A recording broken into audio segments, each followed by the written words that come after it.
नमस्कार दोस्तों, मैं सुमित मिश्रा स्वागत करता हूं एक बार फिर से आप सभी का एनजेटी एजुकेशन में। कहते हैं सत्य परेशान हो सकता है लेकिन पराजित नहीं। प्रोपेगेंडा फैलाने वालों बहुत तेजी से 2 दिन प्रोपेगेंडा खूब फैलाए। पाकिस्तानियों ने एकदम पूरा दिवाली की तरह पटाखे वगैरह जलाना शुरू किए। उनके प्रधानमंत्री आकर के खूब बधाइयां देने लगे कि पाकिस्तान तो वार जीत गया, सब कुछ हो गया, ऐसा हो गया, वैसा हो गया। और केवल बस हवाई फायर मुंह से ही बस कि हमने तो उनके राफेल मार गिराए, हमने उनके S-400 को मार गिराया। ऐसा ऐसा बहुत कुछ प्रोपेगेंडा फैलाया 2 दिनों तक, जब से ये सीज फायर वाली बात लागू हुई। इसके बाद आज भारतीय सेनाओं के अधिकारियों ने आकर के प्रेस ब्रीफिंग दी, बाकायदे एक एक सबूत दिखाए कि हम लोगों ने किस प्रकार से वहां पाकिस्तानियों के परखच्चे उड़ाए हैं। और हम लोगों ने ऐसे ऐसी जगह जगह टारगेट किए हैं, समझ लो उनकी दुखती नस पर वार किया है। और यही वजह रहा कि पाकिस्तान घुटनों पे आ गया। पाकिस्तान मात्र 4 दिनों में ही घुटनों पे आ गया और उसके बाद फिर वो हाय अल्लाह है तौबा चिल्लाते हुए पहुंच गया अमेरिका के पास। आज एक एक मैं आपको प्रूफ मैं भी आपको दिखाऊंगा अपने माध्यम से। भारत की सेनाओं ने जारी किया है, बाकायदे प्रेस ब्रीफिंग में हर एक चीज बताई हुई है। तो पूरा सार क्या है उसको मैं आपको बताऊंगा, कितना नुकसान हुआ है, किस प्रकार से वहां पर तबाही मचाई है भारतीय सेनाओं ने, इसको हम लोग आज की वीडियो में देखेंगे।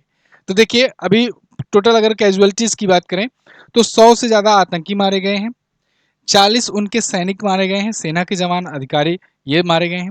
इसमें 5 कैजुअलिटी अपनी तरफ से हुई है, 5 भारतीय जवानों की। तो यहाँ जवानों की बात हुई है। सिविलियंस पर उन्होंने अटैक किया है, सिविलियंस पर भी मैंने आपको बताया था कि 15 से ज्यादा सिविलियंस पुंछ में मारे गए थे। उन्होंने सिविलियंस पर अटैक किए थे। लेकिन भारत ने जहां जहां भी अटैक किया, भारत ने साफ किया कि हम आतंकी ठिकानों को निशाना बना रहे थे।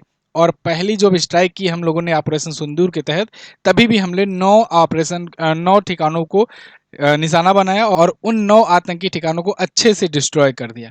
लेकिन उसके बाद पाकिस्तानी सेना आ गई बीच में, और पाकिस्तानी सेना भारतीय मिलिट्री इंफ्रास्ट्रक्चर को बर्बाद करने, उन पर अटैक करने, उनको निशाना बनाने पर लग गई।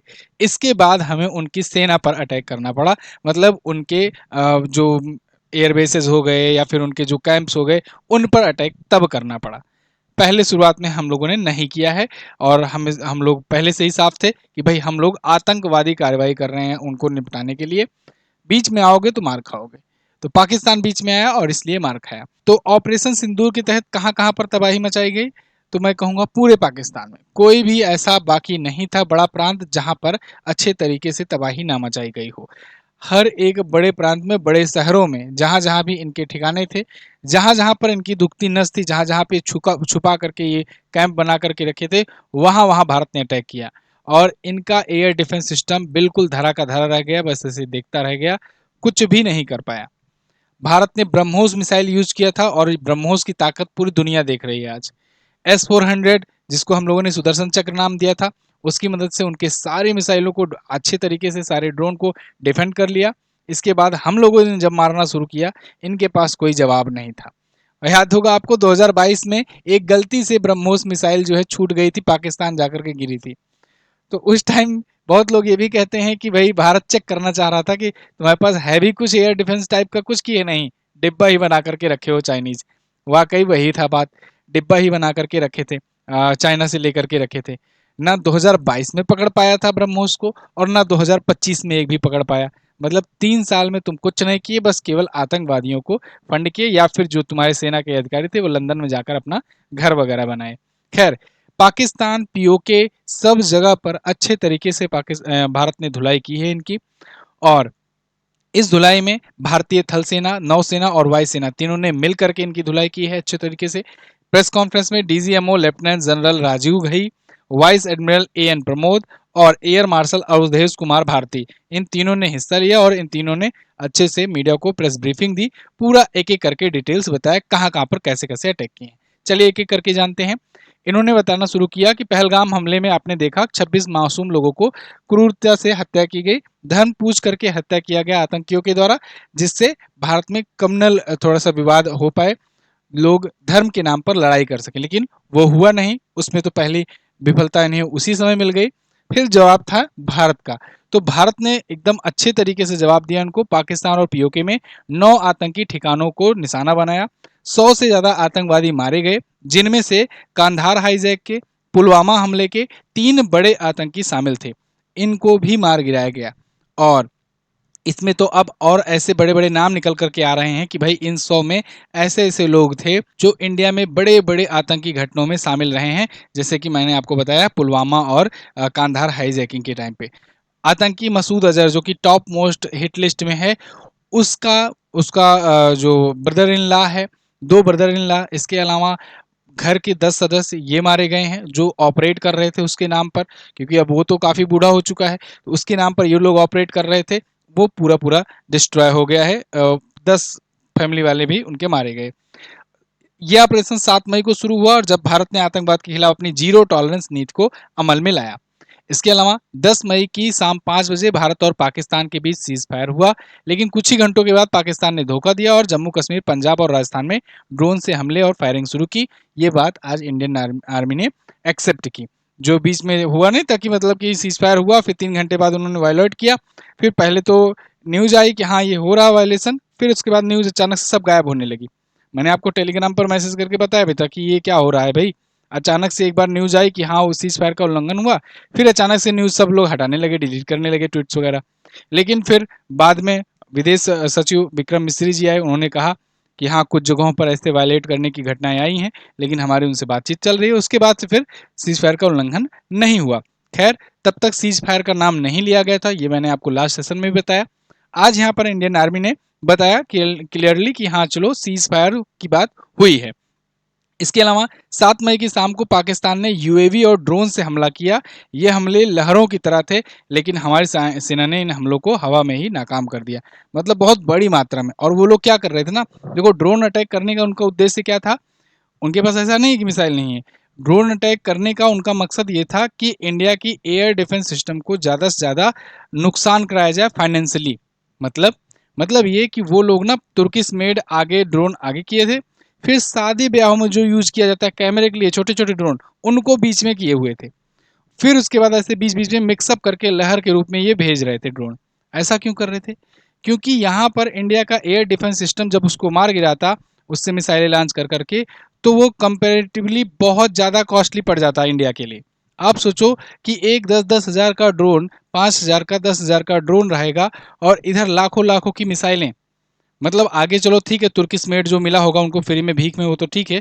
बीच में वो शादी ब्याह वाला कैमरे वाला लगाए थे ड्रोन, उनको भेज रहे थे जिससे ज़्यादा से ज़्यादा इंडिया का नुकसान हो सके और इंडिया जो है अपनी सारी वो सब एयर डिफेंस सिस्टम की मिसाइलें इसमें खर्च कर सके। लेकिन इनको नहीं पता है कि इंडिया तुम्हारी तरह भिखारी तो है नहीं। उसके बाद उन्होंने मिसाइल से अटैक करना शुरू किया, उनको भी हम लोगों ने मार गिराया।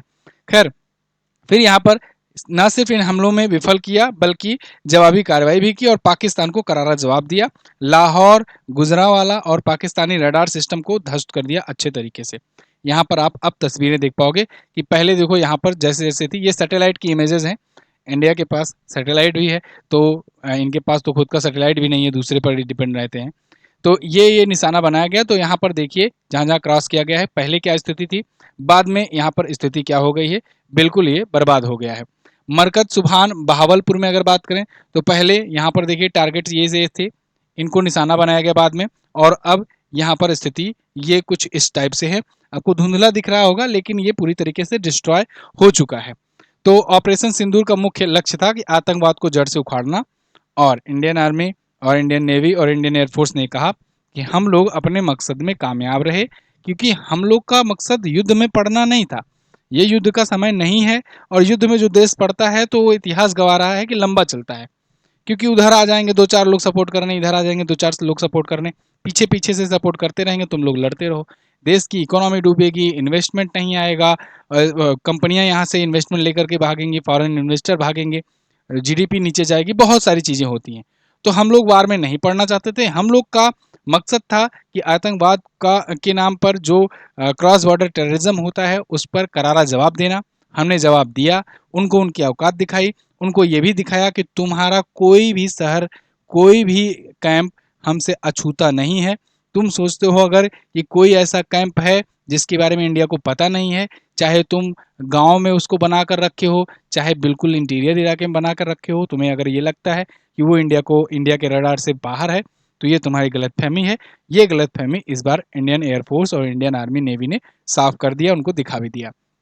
जहाँ जहाँ उनके बड़े बड़े थे ऐसे एयरबेसेस वगैरह। नूर खां के बारे में कहा जाता है कि भाई नूर खां ही सबसे बड़ा कारण बना ये रोकने का, ऐसा कयास लगाया जा रहा है। अभी देखो ऑफिशियल कोई बयान नहीं आया है, लेकिन ऐसा बताया जा रहा है कि नूर खां एयरबेस को जब डिस्ट्रॉय किया ना भारत ने, तब वो पाकिस्तान बिल्कुल घुटने पर आ गया, क्योंकि नूर खां एयरबेस एक वैसा इसका सैन्य अड्डा है जहां पर ये अपने न्यूक्लियर वेपन्स को भी रखता है।